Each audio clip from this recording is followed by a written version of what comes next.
Amen. Bonjour à tous. J'espère que vous allez bien. Un jour si spécial. Même si tous les jours sont spéciaux, mais c'est vrai qu'aujourd'hui, ça reste quand même spécial. Alors c'est vrai qu'on parle souvent de la mort de Jésus, la résurrection de Jésus, et ce jour-là où le Seigneur est venu sur terre. Et lorsqu'il est venu pour accomplir une mission.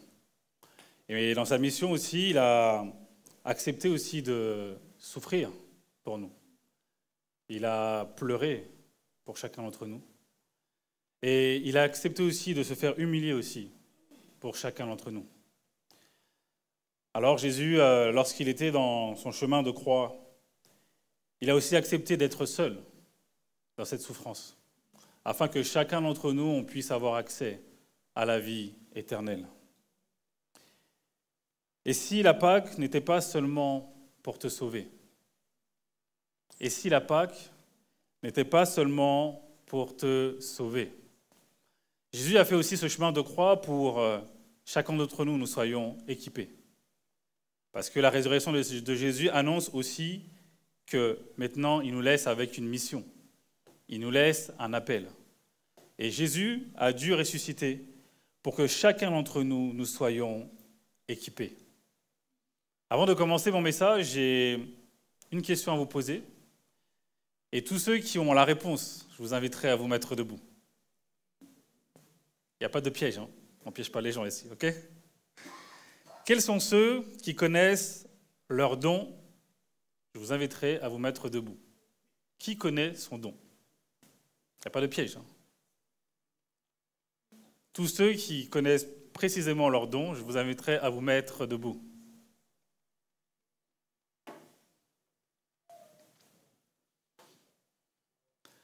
Il y a du monde quand même, ça va.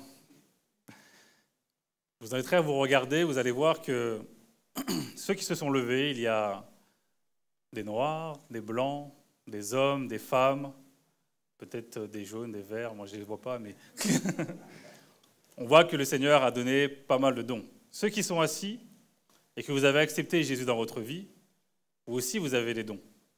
Et peut-être que vous ne les savez pas encore, mais on va découvrir ça ensemble, vous pouvez vous asseoir. Le titre de mon message, c'est que « Ressuscité pour t'équiper ».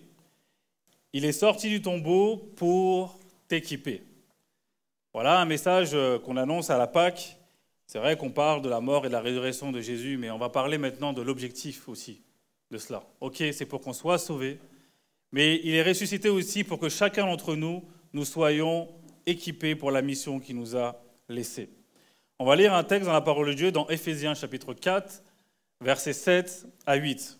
Éphésiens chapitre 4, versets 7 à 8, et le texte nous dit « Mais à chacun de nous, la grâce a été donnée selon la mesure du don de Christ. C'est pourquoi il est dit, étant monté en haut, il amena des captifs et il a fait don aux hommes, et nous disons Amen. » Voici deux points que nous allons voir aujourd'hui ensemble. Et le premier, c'est que, comme je l'ai dit en introduction, c'est qu'il t'a donné un don. Chacun d'entre nous, lorsque nous avons accepté Jésus dans notre vie, il a déposé un ou plusieurs dons et un appel dans notre vie. Jésus a fait cela parce qu'il était nécessaire pour notre croissance spirituelle, mais surtout aussi pour l'édification du corps de Christ. Chacun d'entre nous, lorsque nous avons accepté Jésus dans notre vie, Jésus s'est mis en face de nous, il nous a remplis de tout son trait de caractère et il nous a équipés de tous ses dons. Lorsqu'on prend le texte, il est écrit « Chacun de nous, la grâce a été donnée selon la mesure du don de Christ. » La grâce a été donnée selon la mesure du don de Christ. Qu'est-ce que ça veut dire tout cela? Cela veut dire que lorsqu'on a accepté Jésus dans notre vie, Jésus, à travers la croix et à travers ce qu'il a fait, cet acte d'amour, lorsqu'on accepte Jésus dans notre vie, en fait, il se place devant nous. Et par rapport à qui nous sommes, par rapport à la mission que nous avons sur notre vie, il a placé un don spécial sur notre vie. Ça veut dire que chacun d'entre nous, par rapport à votre appel, le Seigneur vous a déjà équipé pour pouvoir justement rentrer pleinement dans votre appel.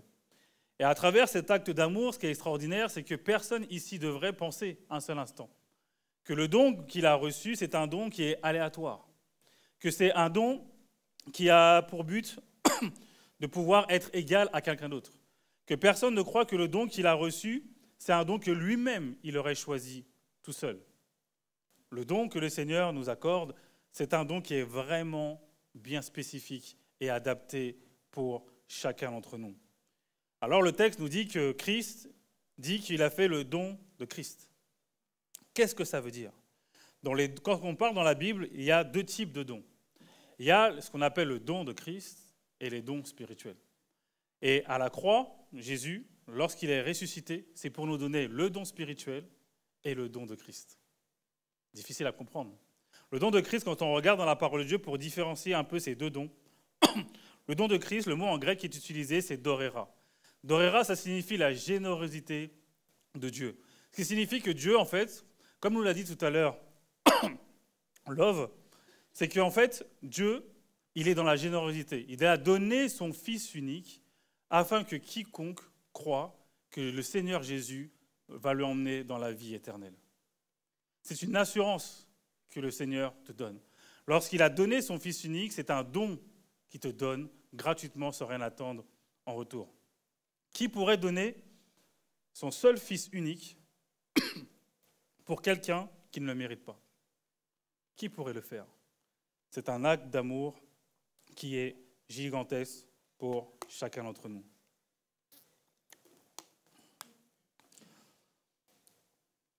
Ensuite, ce que Dieu est en train de nous montrer, c'est que par rapport à sa résurrection, il donne ce don afin que chaque membre du corps de Christ soit édifié. Comment on peut se dire aujourd'hui, oui, mais moi, est-ce que j'ai reçu un don ou je ne l'ai pas reçu? Il y a des personnes qui ne se sont pas levées en pensant qu'ils n'ont pas de don, mais vous avez forcément un don en vous. Imaginez-vous qu'il y a un potier, il crée plusieurs vases. Il a un vase qui est énorme, où dedans, il va mettre une mesure d'eau nécessaire pour pouvoir mettre plusieurs plantes, afin que ces plantes puissent grandir. Ensuite, ce potier, il va faire un tout petit vase comme ça, où à l'intérieur, il va venir mettre de l'huile d'onction. Et ensuite, il va faire un troisième vase, on va dire de cette taille-là, où dedans, c'est pour mettre du parfum. Chaque vase a son utilité. Comme nous aussi, en tant que personnes dans le corps de Christ, nous sommes des vases qui sont à l'intérieur. Et chaque personne reçoit la mesure nécessaire par rapport à la taille de son vase. Amen. Alors, il y a des personnes qui ne se sont peut-être pas levées parce qu'il est difficile de savoir est-ce que j'ai un don ou est-ce que j'ai un talent. Ou des fois, on mélange tout. On ne sait plus si le talent, le don, c'est la même chose, n'est-ce pas? Des fois, c'est confus. On me dit, ouais, mais moi, je chante, alors j'ai un don. Non, laissez-moi vous dire que le chant, ce n'est pas un don. Il y a une différence entre le don et le talent. Et le talent, en fait, pour faire la différence entre les deux, c'est que le talent, c'est quelque chose de naturel.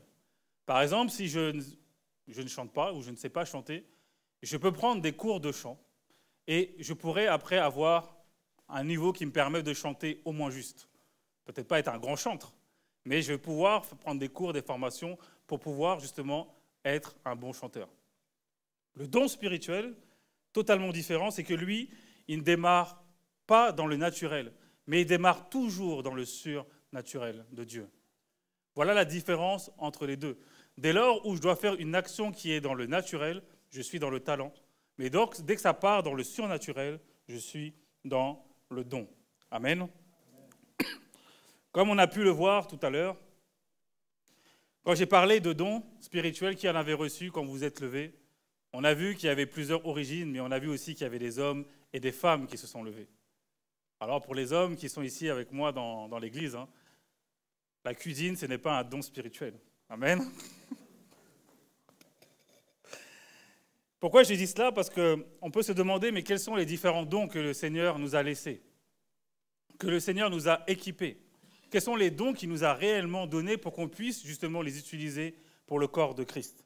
Il y a un texte dans la parole de Dieu, dans 1 Corinthiens, chapitre 12, versets 7 à 11, que vous connaissez si bien, mais qu'on va voir ensemble dans 1 Corinthiens, chapitre 12, versets 7 à 11.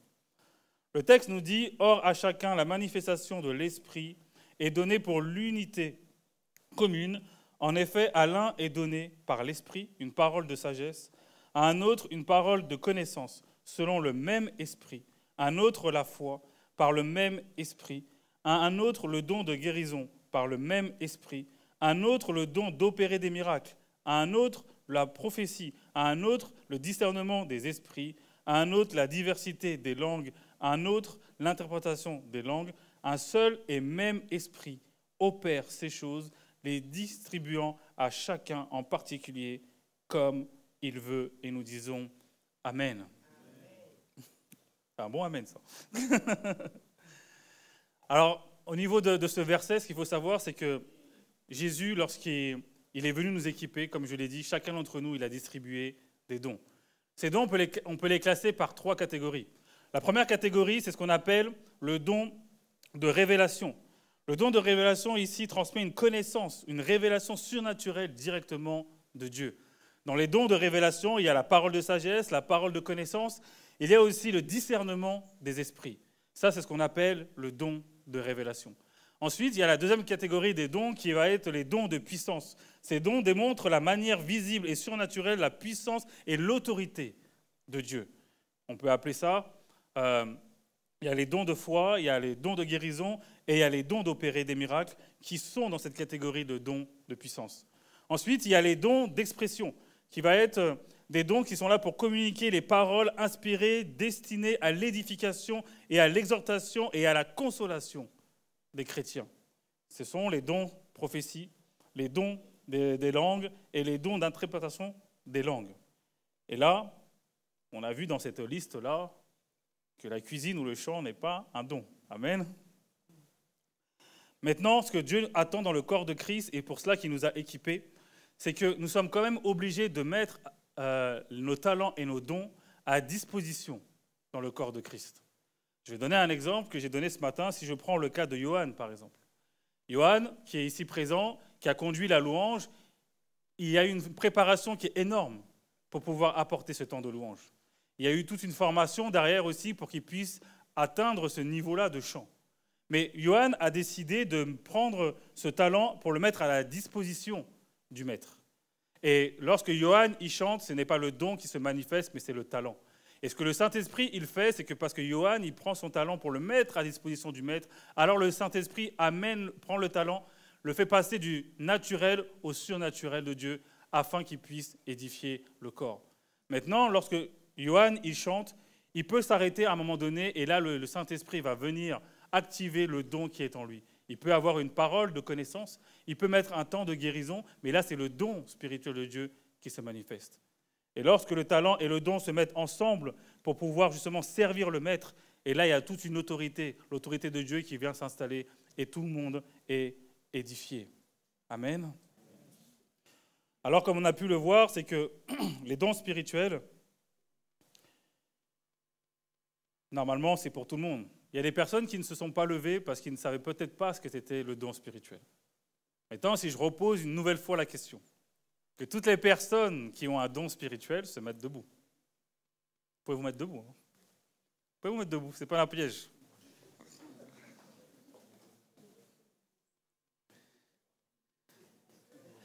Vous pouvez vous mettre debout, hein, ce n'est pas un piège. Ce que je veux montrer par cet acte-là, c'est que là, il y a un peu plus de monde qui s'est mis debout. Mais ce qui était intéressant, c'est que tout à l'heure, on a vu qu'il y avait plusieurs origines qui s'est mis debout. Et il y a toujours des hommes et des femmes qui se sont mis debout et ça n'a pas changé. Ce qui démontre, c'est que jusqu'à aujourd'hui, ce que Jésus a fait à la croix, qu'il a équipé les hommes et les femmes pour pouvoir avoir ces dons spirituels. Amen. Vous pouvez vous asseoir. Ensuite, les dons spirituels, ce qu'il faut savoir, c'est que dans le corps de Christ, les dons spirituels, ils sont pour intervenir immédiatement. Quand je dis immédiatement, ça veut dire que, par exemple, si je reprends le cas de Johan, désolé Johan, hein, tu vas être beaucoup mis en avant, désolé. Johan peut dire, par exemple, est-ce qu'il y a une personne qui a reçu un don spirituel, qui vienne ici pour pouvoir exercer le don? Quand il dit cela, en fait, le don, il est fait pour agir immédiatement. C'est pour tout de suite. Si quelqu'un reçoit une parole, ce n'est pas pour l'amener demain ou après-demain, c'est pour l'amener immédiatement parce qu'en fait, Dieu veut bénir quelqu'un immédiatement. Maintenant, dans l'équipement que les seigneurs y donnent, à certaines personnes, ils donnent des dons ministériels. Les dons spirituels, c'est pour tout le monde. Les dons ministériels, c'est réservé à certaines personnes. Mais ce qui est intéressant, c'est que les dons ministériels, ou comme les dons, sont pour les hommes et pour les femmes. On verra tout à l'heure. Le premier don ministériel, il y en a 5. Le premier, c'est l'apôtre. L'apôtre, c'est celui qui va venir implanter une église, qui va venir mettre des fondements dans une église. C'est lui qui a vraiment à cœur qu'un non-chrétien passe à l'étape de chrétien, passe à l'étape de disciple, et que lui-même forme des disciples. Ça, c'est le devoir de l'apôtre. Ensuite, il y a le prophète. Le prophète, c'est celui qui va donner une direction par rapport à une vision claire et précise que Dieu va lui donner au quotidien dans son ministère. Ensuite, vous avez l'évangéliste. L'évangéliste, vous en avez un ici à la porte comme espoir. Celui qui a le feu. Celui que pour lui, c'est nécessaire que vous puissiez avoir accès à Christ. C'est lui qui va venir vous pousser, qui va mettre des stratégies en place pour qu'aucune âme ne passe à côté de Christ. C'est pour ça que des fois, vous voyez, Espoir, il a ce feu-là qui l'anime. Amen. Ensuite, vous avez les pasteurs qui, eux, prennent soin des troupeaux. C'est ceux qui vont venir apporter toujours une parole qui est là pour pouvoir nous faire grandir, pour pouvoir faire en sorte qu'on puisse changer d'état. Le pasteur, il est là aussi pour toujours être à l'écoute de la personne qui a besoin d'une oreille pour pouvoir l'entendre et du bon conseil qui vient de Dieu. Ensuite, vous avez l'enseignant. L'enseignant, c'est celui qui va venir vous apporter une révélation de la Bible, quelque chose qui paraît tellement compliqué, mais qui va l'amener d'une manière tellement simple qui, pour vous, va vous nourrir grandement. Alors, ce qu'il faut savoir, c'est qu'il y a vraiment cette différence-là, comme je l'ai dit, des dons spirituels et des dons ministériels. Les dons spirituels, c'est pour agir maintenant. Le don ministériel, c'est vraiment sur du moyen ou à long terme. Les 5 ministères qu'on voit ici, c'est vraiment des gens qui vont venir œuvrer pour le restant même de leur vie pour pouvoir instaurer le plan de Dieu ici-bas, pour que chaque personne dans le corps de Christ puisse être enseignée, puisse être formée et puisse être encadrée. C'est vrai qu'à des églises, des fois, on pense qu'il y a trop de pasteurs dans l'église, mais en réalité, une église qui veut grandir, qui veut aller loin, il faut impérativement qu'il y ait les 5 ministères pour pouvoir grandir. Imaginez-vous qu'il y a une équipe de foot, par exemple, vous avez un attaquant, vous avez un milieu de terrain, un défenseur et un gardien. Chacun, ils ont leur poste. Si vous avez un attaquant qui ne met jamais de but, ça va être difficile de gagner. Au mieux, on peut essayer de faire match nul, mais vous n'allez pas gagner le match. Si vous avez un milieu de terrain qui, lui, a une vision beaucoup plus large, une vision où il arrive à voir l'avant et l'arrière, il arrive à coordonner les équipes. Si lui-même ne coordonne pas les équipes, il va être difficile toujours de remporter le match. Et là, si vous avez un défenseur qui, lui, n'arrête personne, là, vous allez prendre l'eau. Et pire encore, si vous avez un gardien qui, lui, au lieu de garder les cages, il prend une tasse de thé, là, c'est clair que vous avez perdu le match. C'est ça, les 5 ministères. Les 5 ministères servent à faire en sorte que l'équipe de Christ puisse justement être bien encadrée, bien enseignée, bien formée, afin de toujours avoir un coup d'avance sur l'ennemi. Amen. Une fois que j'ai dit ça, donc, on arrive tout doucement, et là c'est compliqué, parce que du coup, dans notre société, on aime trop faire la différence entre les hommes et les femmes. Pourtant, Christ, il a été à la croix, il est mort pour nous, pour les hommes et pour les femmes. Il a équipé les hommes et les femmes.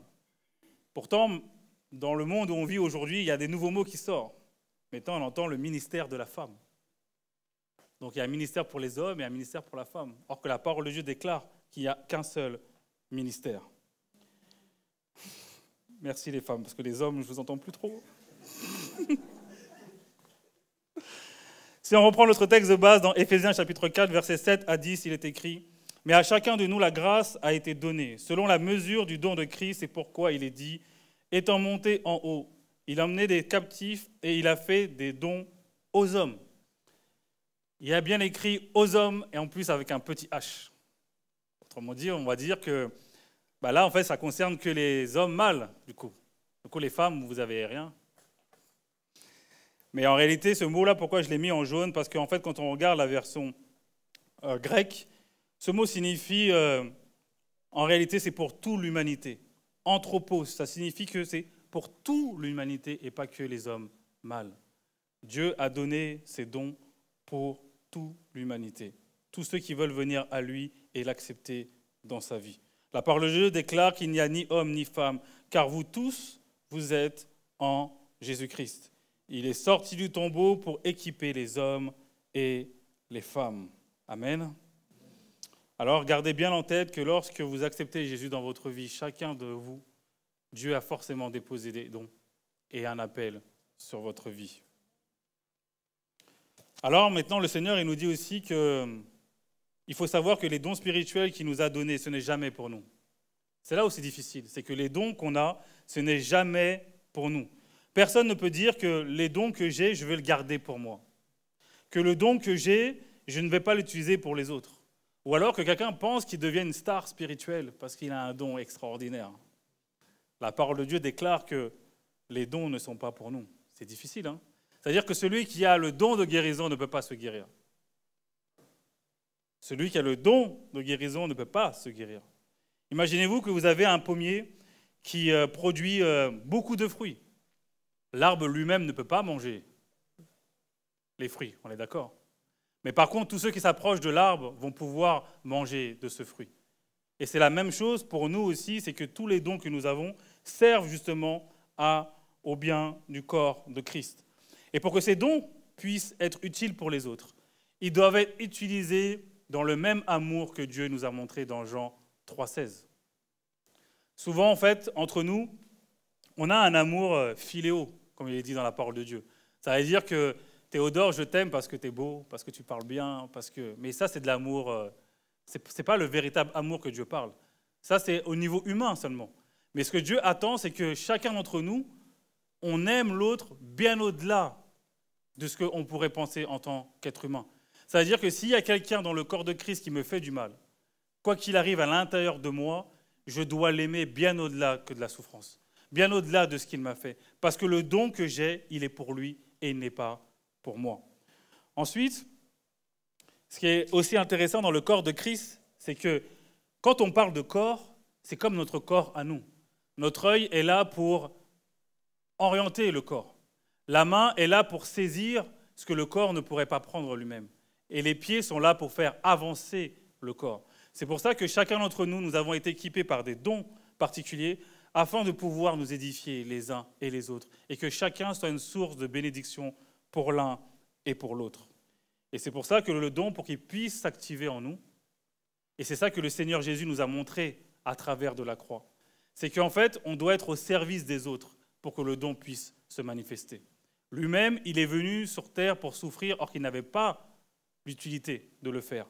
Mais comme il est venu sur terre pour pouvoir nous servir, alors il est venu faire cela et on doit faire exactement la même chose si on veut que nos dons puissent s'activer. Les dons que le Seigneur nous a donnés doivent être actifs. Amen. Alors la deuxième partie de mon message, c'est celui-ci, c'est les dons s'activent pleinement lorsque l'ordre divin est respecté. Les dons s'activent pleinement lorsque l'ordre divin est respecté. Alors voilà, on parle de la Pâque, mais voilà un message qui est difficile à entendre, mais c'est ce que le Seigneur a mis en place, parce que lorsqu'on parle qu'il a équipé les uns et les autres, ça veut dire qu'il n'y a pas de différenciation entre les hommes et les femmes, c'est ce qu'on a dit depuis le début. Amen. Alors pour ce faire, on va quand même lire un texte dans la parole de Dieu, et on va voir cela ensemble, parce que lorsqu'on dit que les hommes et les femmes ont été revêtus des dons spirituels, ce qui est intéressant aussi de voir, c'est que tout à l'heure, Johan, il a parlé beaucoup de l'apôtre Paul, et tout ce message va être autour de ce que l'apôtre Paul a été inspiré. Et quand on parle de cela, du ministère, etc., on est obligé de prendre ces versets-là pour les comprendre. Parce que est-ce que Paul peut se contredire ou pas? Mesdames, laissez-moi aller au bout de mon explication avant de m'interrompre. 1 Timothée 2, chapitre 2, versets 12 à 15. Et le texte s'affiche, il est écrit « Je ne permets pas à la femme d'enseigner, ni de prendre de l'autorité sur l'homme, mais elle doit demeurer en silence, car Adam a été formé le premier et Ève ensuite, et ce n'est pas Adam qui a été séduit, c'est la femme qui est séduite, s'est rendue coupable de transgression. Elle sera néanmoins sauvée en devenant mère si elle persévère avec modestie avec la foi dans la charité et la sainteté. Et nous disons Amen. C'est pour ceux qui le peuvent. Hein. Amen. Du coup, Théodore, hein, les femmes doivent rester en silence. Non. Du coup, toutes les femmes qui enseignent nos enfants doivent sortir et s'installer ici directement. Voilà un texte qui est difficile, parce que d'un côté, on dit que les dons spirituels et ministériels sont pour les femmes et pour les hommes, et Dieu, à la croix, il a fait tout cela pour qu'on soit équipés. Mais à un moment donné, on a aussi ce texte-là de Paul qui dit que les femmes doivent rester en silence, et surtout que les femmes ne peuvent pas enseigner. Il y a aussi d'autres textes qui vont dire à l'église de Corinthe, où Paul il va dire que les femmes elles doivent rester en silence, et si elles ont quelque chose à demander, qu'elles demandent à leur mari. Et encore un autre texte de Paul qui dit que dans les églises des saints, les femmes ne peuvent pas enseigner. Et pourquoi, dans ces cas-là, on dit que les dons que le Seigneur nous a donnés à la croix, c'est pour équiper les hommes et les femmes. On ne peut pas aborder la parole de Dieu sans connaître son contexte. On ne peut pas aborder la parole de Dieu en pensant aussi que le contexte reste dans son contexte et qu'on ne peut pas l'appliquer dans notre temps. Comment on fait maintenant pour combiner les deux, entre Jésus qui est venu à la croix pour nous équiper, les hommes et les femmes, et comment on aborde du coup les textes de Paul? Ce qu'il faut savoir, c'est que Paul, lorsqu'il écrit à Timothée, Timothée était à Éphèse. Éphèse, c'est la Turquie d'aujourd'hui. Lorsque Paul écrit à l'église d'Éphèse, ce qu'il faut savoir, c'est qu'à Éphèse, il y avait cette fameuse déesse Artémis. Artémis, qui est la fille de Zeus, pour ceux qui croyaient à l'époque à ces dieux, qui est aussi la sœur jumelle d'Apollon. Ce qu'il faut savoir, c'est que cette femme, malheureusement, les hommes ont fait un culte autour de cette femme. Ce qu'il faut savoir, c'est que le culte d'Artémis, c'est que les femmes, en fait, devaient dominer sur les hommes. Les femmes devaient, du coup, enseigner avec violence et avec domination sur les hommes. Les femmes pensaient aussi que le monde avait commencé par elles. Donc, quand ces femmes-là sont venues à l'église d'Éphèse, elles sont venues avec une mentalité et une culture qui va à l'encontre de ce que Christ a fait à la croix. Ça va vraiment à l'encontre de ce que le Seigneur Jésus a enseigné pendant tout son ministère. Et c'est pour cela que Paul, lorsqu'il écrit à Timothée, c'est parce qu'en fait, il y a des femmes qui avaient cette culture-là, et qu'en fait, ces femmes-là, lorsqu'elles ont accepté Jésus dans leur vie, elles ont quand même continué à exercer cette culture. Et c'est pour cela que lorsque l'apôtre Paul, lorsqu'il parle que les femmes doivent rester en silence, ça c'est le mot qu'on a en français. Mais en grec, quand on regarde ce mot, en fait, il demande à ce que les femmes restent dans le calme et dans la tranquillité. Et c'est le même mot qu'il a utilisé dans 2 Timothée, chapitre 2, où il dit la même chose pour les hommes, qu'en fait, qu'on doit être dans le corps de Christ en étant tranquille et dans le calme. C'est cela qu'il dit Paul. Et en fait, en réalité, Paul aussi, il encourage Timothée en disant, tu vois, ces femmes qui avaient pour habitude d'avoir le culte d'Artémis, en fait, ces femmes-là doivent être enseignées. Tu dois les apprendre les vraies valeurs de Christ afin qu'elles puissent, du coup, changer et être transformées. Et en fait, ce qu'on peut dire dans notre temps, à nous aussi, c'est qu'en fait, en réalité, que tu sois un homme ou une femme, si tu veux pouvoir exercer pleinement dans le corps de Christ, il est notre devoir d'être enseigné, d'être formé et de comprendre la parole de Dieu. Ce n'est pas juste une chose qui reste pour les femmes, mais c'est aussi pour les hommes. Et parce que les hommes étaient aussi dans la même église que ces femmes-là à Éphèse, à un moment donné, Paul il dit, mais Adam était là le premier. C'est vrai, Adam était là le premier. Il y a un ordre divin qui doit être totalement respecté. Et en fait, quand Adam il était dans le jardin, avant même que Ève soit là, Dieu lui a dit que tu ne dois pas manger l'arbre de la mort et de la connaissance. Que tu ne dois pas manger cet arbre-là, mais tu dois manger l'arbre de vie. Et quand Ève est arrivée, Adam lui a enseigné Ève en lui disant qu'on ne doit pas manger ce fruit-là. Mais lorsque le péché est arrivé, et que c'est vrai, que c'est Ève qui a commis cet acte, mais lorsque Dieu a placé Adam et Ève dans le jardin, les deux étaient responsables. Les deux avaient la responsabilité de maintenir l'ordre dans le jardin, malgré que Adam est arrivé le premier. Mais les deux, en fait, collaboraient ensemble pour le maintien du jardin. C'est la même chose dans le corps de Christ. Les hommes et les femmes doivent travailler ensemble pour le bien du corps de Christ. Amen. Alors, ce qui est toujours compliqué à comprendre quand on regarde ce texte, c'est qu'il y a quand même une hiérarchie spirituelle que Dieu a établie. Quand on regarde dans 1 Corinthiens 11, chapitre 3, il dit « Je veux cependant que vous sachiez que Christ est le chef de tout homme, que l'homme est le chef de la femme et que Dieu est le chef de Christ. » Voici une hiérarchie qu'il met en place, Dieu, Christ, l'homme et la femme. Dans le monde où on vit aujourd'hui, quand on parle de la soumission ou qu'on parle d'autorité, on va dire que l'homme a le pouvoir. On va dire que l'homme peut dominer sur la femme de manière violente ou de manière autoritaire ou de manière supérieure. Mais Christ, à la croix, lorsqu'il a pris le chemin de la croix et qu'il a ressuscité, ce que Christ a voulu faire, il a voulu inverser l'ordre que l'homme a voulu mettre en place. En fait, ce que Dieu est en train de dire quand il a fait à la croix, aujourd'hui, il nous dit « Ok, moi je vous ai équipé pour vous dire que celui qui veut être le plus grand serviteur, doit passer par l'humilité et la soumission. » Quand on regarde dans le texte, il est dans Matthieu 20, versets 27 à 28, il est écrit que celui qui veut être le premier parmi vous, qu'il soit votre esclave, car le Fils de l'homme est venu non pour servir, mais pour servir les hommes. Dans l'ordre de Dieu, dans le royaume de Dieu, l'autorité spirituelle ne domine pas. Elle protège, elle élève, elle équipe, elle sert et elle aime. Il est sorti du tombeau pour établir l'ordre divin. Le meilleur exemple pour savoir comment, justement, dans le corps de Christ, les hommes et les femmes doivent pouvoir travailler ensemble, exercer leurs dons ensemble, et que surtout que l'homme accepte aussi une certaine soumission et que la femme accepte une certaine soumission, le meilleur exemple qu'on peut avoir, c'est ce que Dieu nous a donné. Dieu, il est souverain, mais il n'a jamais écrasé l'homme. Dieu respecte la liberté de l'homme. Il l'invite avec douceur.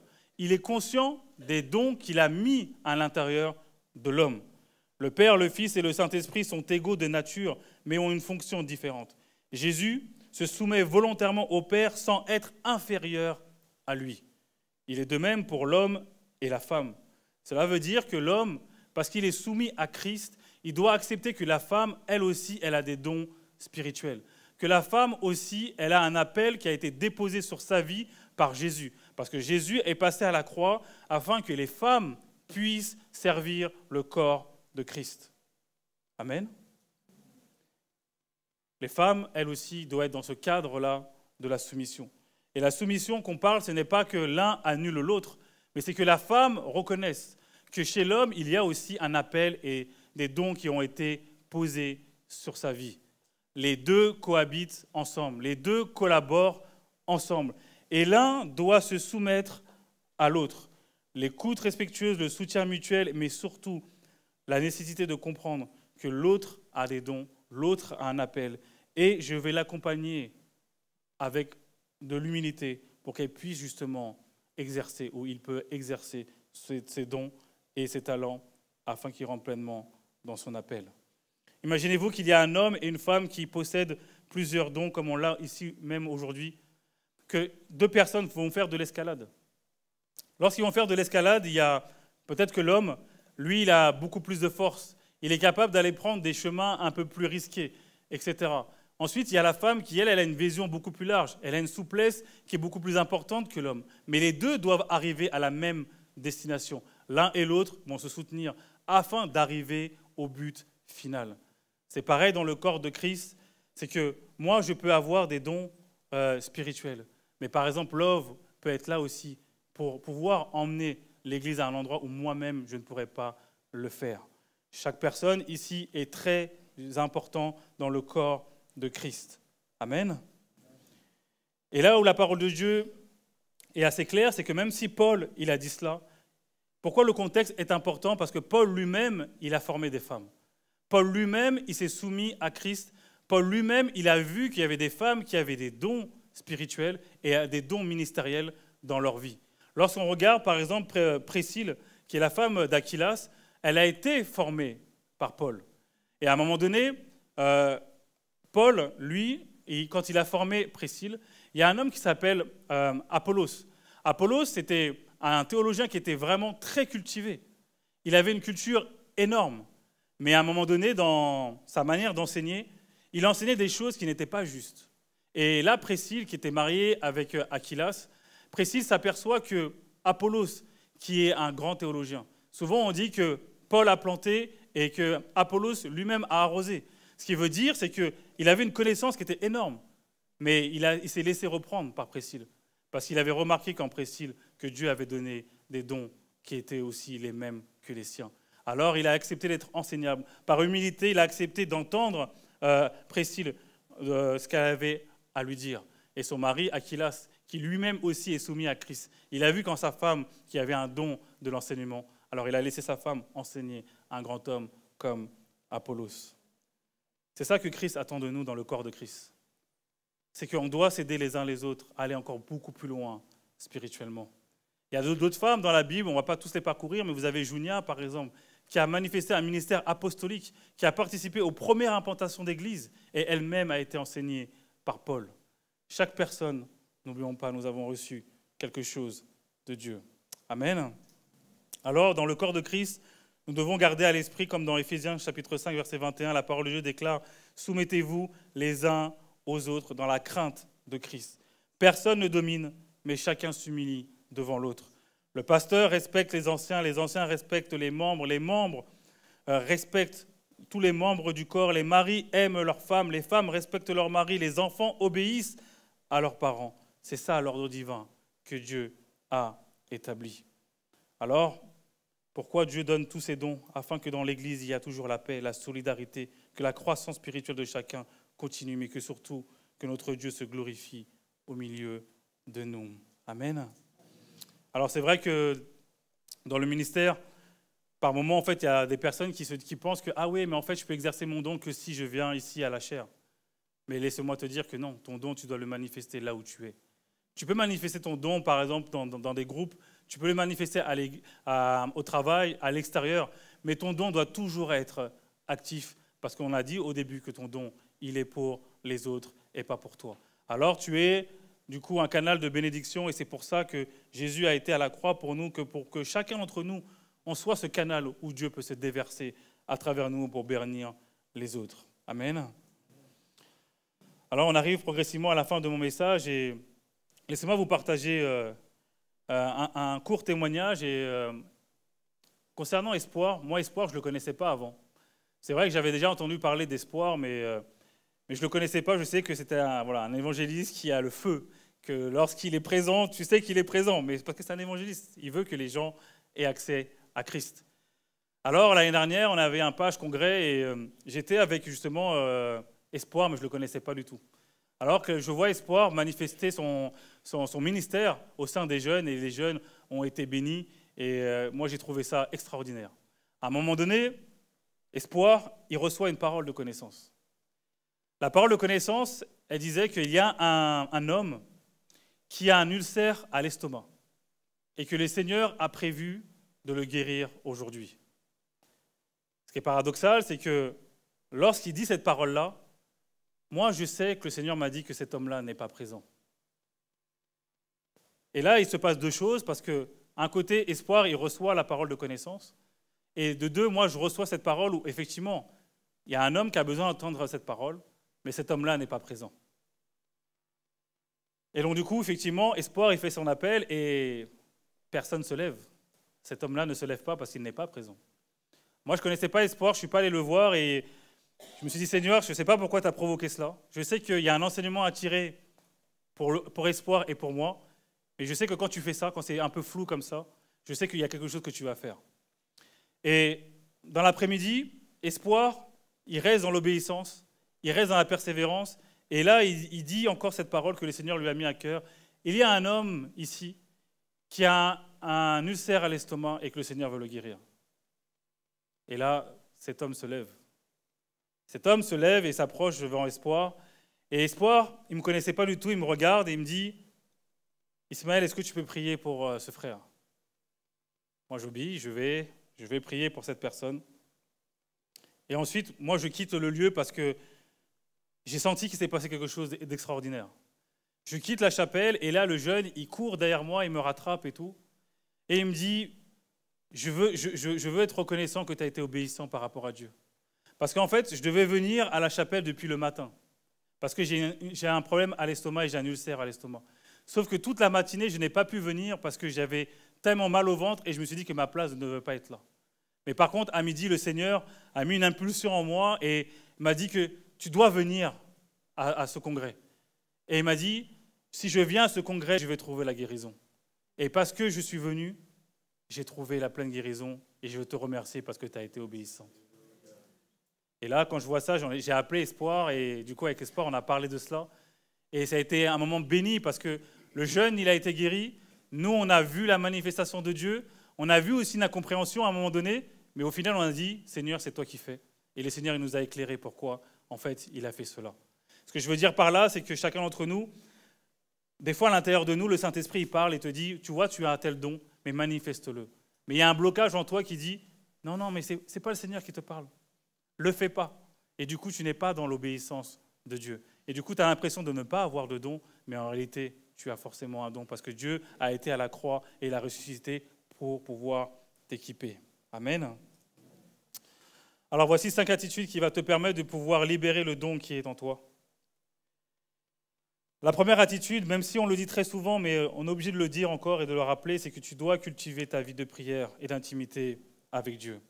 Le don spirituel s'active et grandissant dans la communion quotidienne avec Dieu. Chaque jour, prends un temps précis dans la prière et dis, Seigneur, tu vois dans ta parole, tu dis cela, mais moi aussi, je veux le vivre. Imagine-toi que tu as un téléphone portable qui n'est pas chargé et qui a plein de fonctionnalités dedans. Et s'il n'est pas chargé, il ne sert à rien. Par contre, il va falloir que tu le connectes à une prise pour qu'il puisse se charger et que tu puisses l'utiliser. Ta vie de prière, c'est ta source. C'est cette source-là à laquelle tu dois te connecter, afin que les seigneurs puissent puissamment te libérer. Amen. Ensuite, la deuxième étape, c'est que tu dois lire ta Bible. Lire ta Bible, on le dit souvent, mais là, tu peux faire une lecture différente. Là, on a lu ensemble 1 Corinthiens chapitre 12. Vous pouvez prendre aussi Romains 12, Éphésiens 4, et de lister tous les dons spirituels qu'il y a dans ces chapitres. Et dire, Seigneur, tu vois la liste de dons qu'il y a. Moi, je ne vois pas ces dons-là en moi. Mais Seigneur, si tu dis que tu nous as équipés forcément de un ou de ces deux dons, je veux au moins moi les voir, je veux au moins les vivre. Et là, le Seigneur, il va te parler, il va te façonner, il va te montrer comment tu peux exercer ces dons. Mais ces dons aussi, tu peux aussi les exercer peut-être dans un petit groupe. Si tu as 1 ou 2, 3 personnes avec qui tu es souvent, laisse le Saint-Esprit agir aussi en toi. Parle, dis les choses que le Seigneur il te met à cœur. Et tu vas voir la puissance qu'il va y avoir en toi qui va sortir et qui va avoir un impact sur les autres. Alors n'hésite pas à exercer ces différents dons. Imagine-toi qu'il y a un musicien qui est là, présent, et qu'il a travaillé, mais en réalité, c'est en exerçant, quand il va venir sur scène, qu'il va pouvoir en fait voir autour des autres qu'il y a un impact par rapport à son travail. Et c'est pareil aussi pour nos dons. On doit se dire, Seigneur, Seigneur, je veux manifester les dons parce que je vois qu'il y a des délivrances, je vois qu'il y a des guérisons. Mais ce n'est pas moi qui fais, mais c'est toi qui fais à travers moi parce que je suis obéissant et parce que je suis dans cette soumission. Alors tu dois oser pratiquer les dons spirituels. Amen. Alors pour ceux qui vont essayer de lire justement Corinthiens 12 avec Romains 12 et Éphésiens 4, c'est comme une boîte à outils. Il y a plusieurs outils, mais tu peux dire, Seigneur, tu vois, moi je veux pouvoir utiliser ces outils-là au bon moment, mais quels sont les outils aussi que je peux moi-même utiliser pour que ton corps puisse continuer d'être édifié. Ensuite, le quatrième, c'est celui qui est le plus difficile. Sois attentif aux pulsions du Saint-Esprit. Sois attentif aux pulsions du Saint-Esprit. Le Saint-Esprit guide régulièrement par des impulsions ou des pensées spécifiques pour encourager quelqu'un à prier ou à la guérison ou à partager la parole. À chaque fois que chacun d'entre nous, et je suis sûr que tout le monde l'a déjà ressenti au moins une fois, des fois, on est assis, on est présent à un endroit, le Saint-Esprit, il dit quelque chose. Et là, on prend la tangente, on dit non, moi je dis rien. C'est déjà arrivé à quelqu'un, soyons honnêtes. Moi, je vais vous partager un très court témoignage. J'étais dans un camp de jeunes et je venais tout juste de suivre le Seigneur. Et là, le Saint-Esprit, déjà avant d'être en Christ, moi je dis toujours à Dieu que ton Saint-Esprit, là, c'est du harcèlement spirituel. Toujours en train de parler. Et là, j'arrive à ce camp. Et là, il y a une fille qui est installée devant moi. Et là, le Saint-Esprit me dit que, tu vois, cette fille, la veille avant de venir à ce camp, elle a été violée par son père. Et que tu lui as donné une parole qui dit que aujourd'hui, elle peut repartir libre si cette souffrance, elle la dépose aux pieds de Jésus. Alors que le Saint-Esprit m'a dit ça, j'ai dit à Dieu, je ne le ferai jamais. J'ai dit à Dieu, je ne le fais jamais parce que pour moi, c'était une parole qui était trop forte. Et en réalité, au fond de moi, je me suis dit, et si c'était faux? Et si c'était faux? Et donc du coup, je ne l'ai pas fait. J'ai refusé d'obéir à Dieu. Et là, Dieu, il a pris une deuxième personne. Il lui a posé exactement la même parole, sauf que celle-ci, elle a obéi. Cette fille, elle est tombée en larmes, elle a été littéralement libérée, et elle a remercié que cette personne a parlé. Et moi, quand j'ai vu ça, j'ai dit, Seigneur, plus jamais je veux être désobéissant. Mais pardonne-moi pour ce que j'ai fait, parce que je suis en apprentissage, et je souhaite continuer à apprendre à tes côtés. L'impulsion du Saint-Esprit, c'est un peu comme ceux qui aiment la mer, les grands surfeurs, par exemple. Des fois, on attend la bonne vague pour pouvoir la prendre. Mais si on rate la vague, c'est fini. Le Saint-Esprit, c'est la même chose. C'est qu'à un moment donné, on l'a dit, les dons spirituels, c'est pour maintenant et pas pour demain. Et quand le Seigneur, il veut parler, il veut faire quelque chose, il le fait, c'est pour maintenant. Si on ne veut pas être obéissant, il prendra quelqu'un d'autre pour pouvoir le faire à notre place. Amen. Et la dernière attitude qu'on devrait avoir, c'est d'accepter avec humilité les retours et les corrections des autres. Les dons spirituels se développent toujours dans un cadre d'humilité, d'apprentissage continu et de correction bienveillante. On doit accepter aussi des fois qu'on a dit une parole de Dieu, mais qui n'était pas forcément la bonne. Et d'entendre que les uns et les autres vont dire non, mais peut-être que là, tu t'es trompé pour telle ou telle raison. Ça permet aussi de mieux être sensible à la voix de Dieu. Ce n'est pas grave de se tromper. Ce qui est important, c'est de se corriger et de continuer de désirer de manifester les dons. C'est comme si on était un diamant et qu'on avait besoin de nous tailler pour pouvoir continuer de briller et de briller. Eh bien, dites-vous que les outils du bijoutier, c'est ce qui va venir nous façonner sans nous détruire afin qu'on puisse être ce diamant qui continue de briller. Amen. Alors, il est sorti du tombeau pour t'équiper. Que tu sois un homme ou une femme, sache que Dieu t'a donné des dons. Et ces dons-là, c'est pour l'utilisation du corps. Nous avons tous, en 2025, besoin que chacun d'entre nous, on se mobilise encore beaucoup plus, afin que cette Église à la porte puisse continuer de rayonner dans cette ville et bien au large. Parce qu'il y a des personnes qui sont à l'extérieur de ce bâtiment qui n'ont jamais entendu parler de Christ et qui n'ont jamais pu sentir la présence de Dieu. Mais chacun d'entre nous, nous avons des dons qui ont été posés en nous. Et ces dons sont là pour pouvoir édifier le corps de Christ, mais aussi toucher les personnes qui ne connaissent pas Christ. Que rien ni personne ne nous empêche de pouvoir manifester ce que Dieu nous a déposé dans notre cœur. Parce que tout ce que Dieu a fait à la croix, ce n'est pas quelque chose en vain. C'est pour un but bien précis. Et par cela, on doit honorer ce qu'il a fait pour nous. Amen. Alors, je vais inviter le groupe de louanges à venir.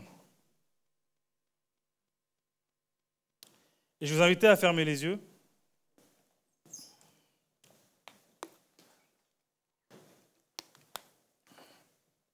Tout à l'heure, il a été question de dons spirituels et on a dit que Jésus est venu ici pour pouvoir nous équiper.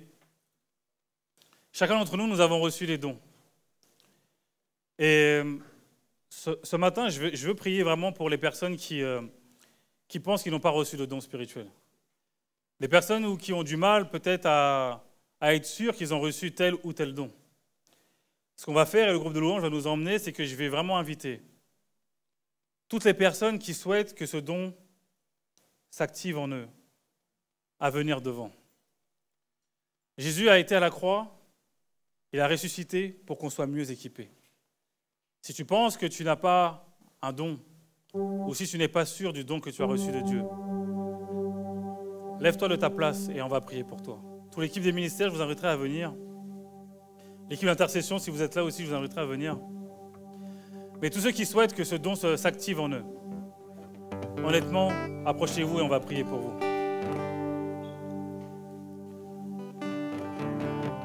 Il y a une mission qui a été posée sur notre vie, un appel. Et on ne peut pas rester ici sans manifester les dons spirituels. Car chacun d'entre nous, nous avons besoin de l'un et de l'autre. Ne regardez pas au nombre qu'on est, mais vraiment approchez-vous. L'équipe d'intercession, si vous pouvez venir aussi pour nous aider.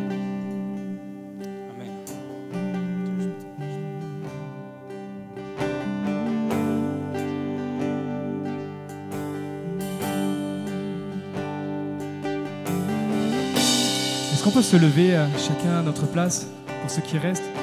L'occasion est donnée aussi encore de pouvoir s'avancer. Voilà, n'hésitez pas vraiment. Que ce soit un temps de recherche, que ce soit un temps profond où nous réalisons encore ce message. Et ce verset me vient, il se situe dans Jacques. Ne vous bornez pas à écouter simplement les enseignements, mais écoutez la parole, mais mettez-la en pratique. Mettez-la en pratique. Ne vous bornez pas à écouter en vous trompant vous-même par des faux raisonnements, mais mettez la parole en pratique. Seigneur, nous te cherchons de tout notre cœur. Remplis ce lieu de ta présence. Nous voulons plus de toi. Que chacun à sa place puisse prier, puisse intercéder. Si ce n'est pas pour toi, prie pour quelqu'un d'autre. Prie pour quelqu'un qui s'est avancé à distance, là comme ça, tu vois, et que le Seigneur, que l'Esprit te montre quelqu'un peut-être pour qui prier. Seigneur, nous nous attendons à toi.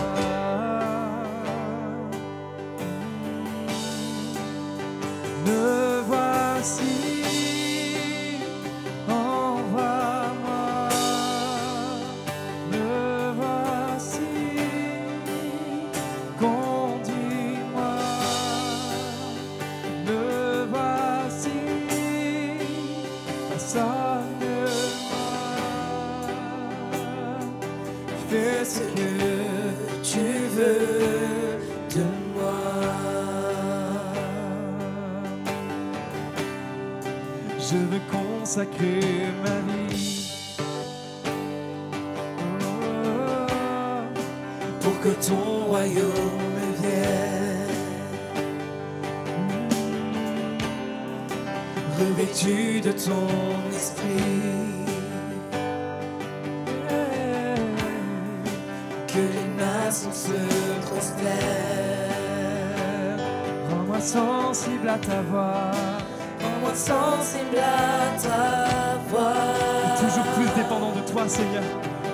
Oh, rends-moi dépendant de toi. Me voici. Me voici. Envoie-moi. Me voici. Conduis-moi, Jésus.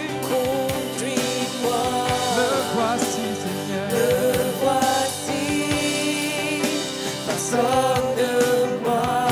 Fais ce que tu veux. Fais ce que tu veux de moi. Me voici, Seigneur. Me voici. Envoie-moi. Me voici. Toujours plus de toi. Conduis-moi. Me voici, Jésus. Me voici. Façonne-moi comme tu le veux. Façonne-moi. Alléluia, fais ce que tu veux. Fais ce que tu veux. Si quelqu'un désire encore s'approcher, si quelqu'un désire s'approcher, peut-être il n'ose pas, il y a comme une résistance, ne résiste pas. Réponds simplement à l'appel, réponds simplement. Fais ce pas de foi. Fais ce pas de foi en cette occasion. Aujourd'hui est un jour de décision.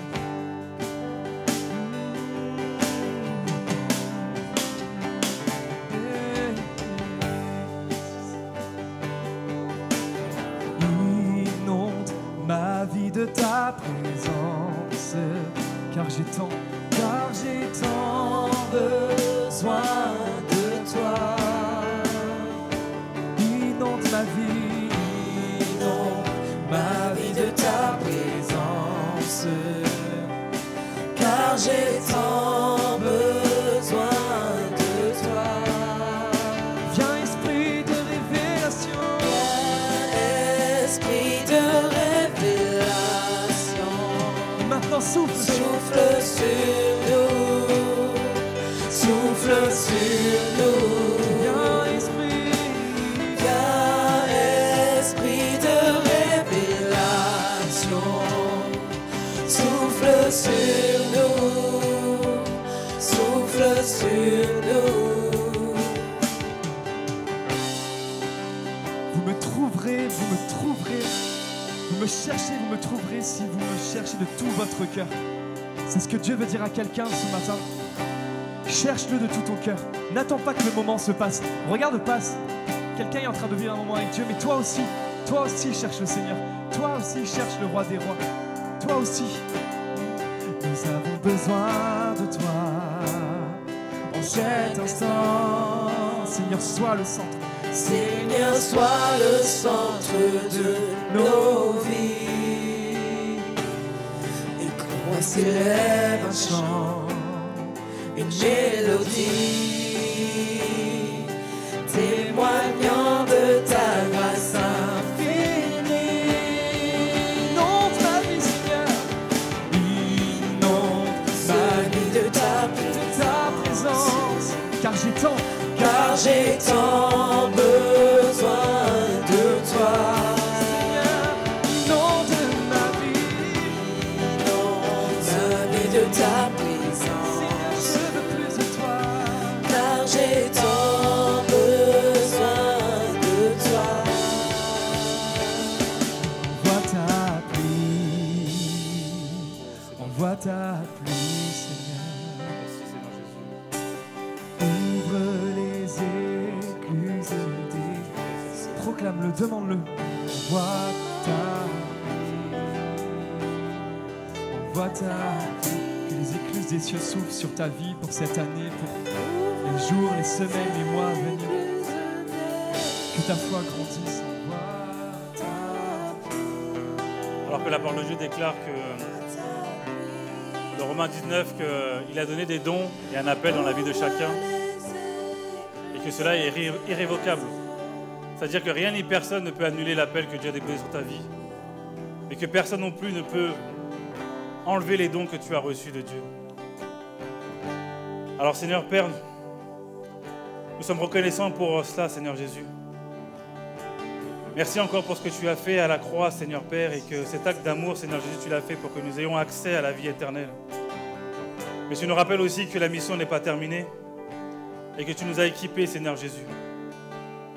Merci, Seigneur Jésus, encore de nous faire confiance, Père, par rapport à cela. Et Seigneur Jésus, nous voulons vraiment continuer de manifester les dons que tu nous as donnés, Seigneur Dieu. Merci, Seigneur Jésus, vraiment pour cet amour, cette patience que tu as envers nous, Seigneur Père. Jusqu'à ce que la mort vienne nous chercher ou jusqu'à ce que toi, tu viennes nous chercher, Seigneur Père. On voudra toujours exercer, Seigneur, ces dons. Dans ton obéissance, Seigneur Jésus, que tu nous donnes, Seigneur Père, on veut manifester les dons dans l'obéissance, Seigneur Dieu. On veut être toujours soumis à toi, Seigneur Père. Car dans la soumission, Seigneur Jésus, tu déclares qu'en fait, on doit avoir une plus grande crainte de toi, Seigneur Dieu. Et cette crainte, ça ne veut pas dire qu'on a peur de toi, mais ça veut dire qu'on a un grand respect pour toi, Seigneur Dieu. Alors, Seigneur Jésus, merci encore pour cet acte d'amour. Merci pour cette Pâque que tu nous rappelles à chaque fois pour nous dire, mes enfants, mais je suis avec vous pour le restant de votre vie. Alors, merci pour cela. Ainsi, je t'ai prié en ton Fils Jésus-Christ. Amen. Bienvenue à l'église La Porte. Nous aspirons tous à une vie meilleure et à la paix intérieure. Mais nos souffrances passées, même en tant que chrétiens, freinent souvent cette quête personnelle. Notre église veut être cette église hôpital, centrée sur Jésus pour soigner, équiper et faire des disciples épanouis. Sa mission, centrée sur Jésus, vise à impacter chaque individu de tout âge au service de Dieu. Aujourd'hui, nous soignons déjà par des initiatives comme Libère ton identité, des ateliers sur la parentalité ou contre les violences sexuelles. Nous accompagnons chaque personne en les équipant et les formant pour qu'elles deviennent et forment des disciples. Notre grand défi est de développer notre vision d'église hôpital en implantant de nouvelles églises hôpitaux. Dès 2025, pour que plus de personnes puissent profiter de nos ressources, nous sommes très heureux de vous annoncer notre projet d'implantation église hôpital à Courbevoie.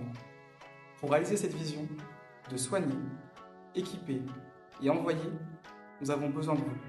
Devenez l'un de nos 200 partenaires en vous engageant à donner 35 € ou plus par mois pour soutenir cette vision. Ensemble, soignons des vies. Jésus agit encore. J'ai été équipé. J'ai été restauré. J'ai été renouvelé. J'ai été transformé. Nous sommes heureux de pouvoir être partenaires de l'église La Porte. Je suis un partenaire et un fier partenaire de l'église La Porte. Je suis partenaire de l'église La Porte. Jésus agit encore. Jésus agit encore. Jésus agit encore. on veut vous le dire que Jésus agit encore et que le Seigneur veut agir de manière extraordinaire dans les cœurs et dans les vies.